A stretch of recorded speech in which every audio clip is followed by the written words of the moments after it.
Hi, I'm Wayne, the author and narrator of Echoes of Betrayal. I use AI images for illustration purposes only.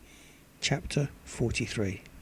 The Plantagenet hung like an emptied carcass after being stripped of any meaningful flesh. Hadley noticed Roberts was lost. The vague expression asked questions before he had time to ask them. Global Crown Ship, designation 975. That means the ship was part of the first fleet to leave Earth, Hadley confirmed in a low voice. Von Sanders shook his head. How does a ship that old get here? In fact, where is here? The arse end of nowhere, Robert said without thinking, slowly restoring power to the engines. Hadley selected a clean path through the debris field. Biting her top lip, her muscles began to tense. She remained vigilant. So all being well, this is where you make history, Robert said calmly. Hadley stuttered a reply, slowly regaining her composure. Yes. After that, who knows? Every ping on the radar was checked and double-checked. Von Sanders scanned the environment down the scope of the lasers. If anything moved, he was ready to engage. As impulse power returned, they moved slowly towards the Plantagenet. Hadley began the boarding protocols, calling out incremental adjustments. Roberts remained patient, the Plantagenet growing with every second. The proximity centres hummed a cautious warning. Von Sanders got up and headed to the back of the ship. Hadley's voice calmly called out the final docking times. Retro rockets hissed and spat out flames. The airlock clamped onto the Plantagenet's fixings. A final mumble from the thrusters, and both hulls were close enough for the clamps to secure themselves. A deep thud echoed above all other sounds in the cockpit. Roberts turned round. That's it, folks. Thanks for flying Roberts Airways. The mood remained sombre. Roberts took the hint and got out of his seat. Von Sanders approached with a boarding jumpsuit. Roberts shook his head. I'm not going. Von Sanders winced. Someone needs to be sat here just in case. He's right. We need someone on the outside. Von Sanders huffed, returning the jumpsuit, nodding his head, then slipped into his own suit. Roberts bent over the controls of the cockpit, and it filled with the chatter of keys and switches. Then silence. Roberts turned around to see Von Sanders and Hadley preparing one last time. I don't know what you're going to find, but here's the results of the last checks that I was able to do. Hadley paused. Bio readouts are inconclusive. Low power reserve cell banks. What if you... I've started the process, but as you can see, the Plantagenet is not in a good state. We've been in worse. I've powered up the airlock. Hadley, are you ready? Hadley nodded her head as it disappeared into the helmet before her face reappeared in the glass dome. Roberts picked up a headset. Von Sanders and Hadley gave him a thumbs up. Satisfied, they made their way to the airlock. With a satisfying gulp, the airlock closed behind them, sending the green light into spasm before changing to solid red. Roberts started to rest back into the pilot's seat. Checking the monitors, he tried to access the Plantagenet's files, but soon realised the ship's system's logic was not compatible. The outdated system and logos kept crashing, or show as corrupt. Undeterred, Roberts turned his attention to the ship's graveyard. Von Sanders, Hadley, I can't access the ship's data. It's using obsolete logic. Hadley and Von Sanders looked at each other. Hadley shrugged her shoulders. Okay, copy that, Roberts. Von Sanders out. Hadley didn't need to speak. Von Sanders turned and continued. Where are we going, Roberts? Memory scrolled through her mind as tales of the Vault and Ascension weaved together. Head towards the bridge. Then we should be able to figure it out. I hope you're right, Von Sanders replied softly.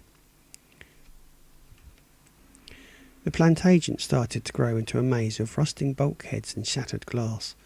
Hadley focused her light on a bulkhead, pausing to look at the scorch marks. Von Sanders moved closer. Those aren't natural. I know. What do you think happened? Mutiny? A boarding gone wrong? I'd go with a boarding gone wrong. With slow mechanical breaths they continued, as did the hiss and clicks of the respirators.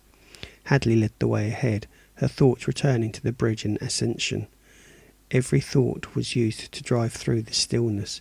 As they approached the stairwell, Hadley caught her breath. Von Sanders rested a hand on her shoulders. I'm okay, I never expected this.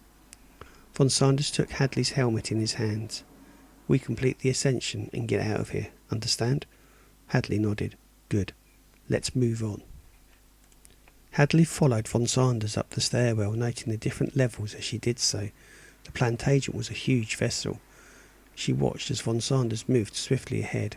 She felt her resolve grow, remembering how they met during the uprising on Arwen Prime. Von Sanders had sought peace over conflict. With her head bowed slightly, Hadley pressed on. As expected, the bridge was on the top level. Ice had formed over the screens. You see that? Von Sanders pointed to a faint glowing green light. Moving closer, Hadley lurched forward. Von Sanders grabbed her before she hit the floor. Chairs scattered, crashing in all other directions. Hadley reached out to steady herself, and she felt a crack. Her eyes wide, she held up the control stick. Von Sanders helped steady Hadley. I hope we didn't need that, he said, eyes cold. So do I. She reached for the star and held it up. This needs to go somewhere. Question is where? Hadley moved over to the commander's chair. She recounted her father's tales and bedtime stories. Where is the nav set? Von Sanders looked round. His torch became a searchlight. There, over there. Hadley followed his gesture. Thanks. She moved over to the nav station. Dad always said he preferred navigating than commanding. Something about how the stars look. As she sat down, familiarity washed over her. Without thinking, she tried to wipe a tear away, but the glass dome stopped her. Eyes wide, Hadley touched every control and screen in front of her. Then she closed her eyes. Her mind wandered once more. Looking up, she saw him. Dad? Oh, Hadley, one day you will take my place. When that day comes, here is what you will need to do. Von Sanders watched as Hadley's eyes closed, and she mouthed instructions. Her face radiated confidence. She sat upright and opened her eyes, reaching out for the closest black box, tentatively stroking it, cleaning away any loose ice and grime. Hadley studied the box. Then she saw an indentation. Eyes wide, she held her breath, removing the star from her pocket. Von Sanders looked on, leaning in, reassuring Hadley at every step. Eyebrows raising, his voice lowered to a whisper. Hadley crossed her legs. The star consumed her every thought. Questions replaced with more questions. Her gaze caught Von Sanders. He simply nodded. The star matched the indentation perfectly. A faint glow started to radiate from the box. Shaking, Hadley placed the box back onto the console. Resting back in her chair, she felt Von Sanders' hands on her shoulders. The glow grew brighter. Hadley and Von Sanders had to cover their eyes. What started out as a faint whistle became a shriek. The shrill chirping spread out from the nav station to the other surrounding stations. The pitch decreased. Screens flickered to life. Confused, Hadley looked round, and each console was awakening. She felt Von Sanders leave her side and looked up, expecting to see him standing over her. She recognised the face, but it wasn't Von Sanders. Hadley blinked, looking round the bridge. It was full of life. Every station had a personnel member. A vibrant chatter replaced the silence. Hadley looked back to the figure in front of her. Dad? The figure smiled. Hadley stood up. Suddenly her father was replaced by Von Sanders. I don't like this. A second ago the ship was dead, and now I'm surrounded by holograms. This thing is alive. And that's it for this particular chapter. Thank you so much for listening. Remember, I do write all of these personally myself, and these are draft editions. The book, when it's completed, will be edited fully and available on Amazon.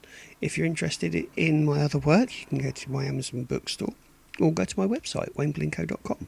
And if you want to collaborate on any projects, then again, you can contact me at wayneblinko.com. Thank you so much for listening.